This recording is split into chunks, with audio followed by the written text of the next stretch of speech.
नमस्कार. विसर्जनाच्या आदल्या दिवशी गेलो होतो देवदर्शन म्हणजेच गणपती दर्शनासाठी. चिपळूणचे सर्व गणपती आम्ही पाहिले. पहिल्याच आधी चिपळूणचा महाराजा गणपतीचं दर्शन घेतल्यानंतर मग कोकणचा राजा म्हणजे इंदिरा गांधी संस्कृती केंद्राच्या समोरचा गणपती बाप्पाचं दर्शन घेतलं. आधी पहिलं चिपळूणच्या महाराजाचं दर्शन घेतलं.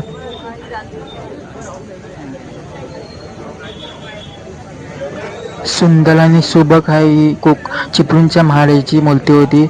अतिशय सुंदर होती आणि पहिलीच मी ही मूर्ती बघितली. पहिलंच गेलो होतो मी मूर्ती बघायला. हे बघा चिपळूणचा पहिल्यांदाच गेलो होतो. त्यानंतर गेलो कोकण चिपळूणचा नवसाचा राजा तो गणपती बघायला. तो पण सुंदर होता, रेखीव होता आणि नवसाला पावतो तो गणपती. अतिशय सुंदर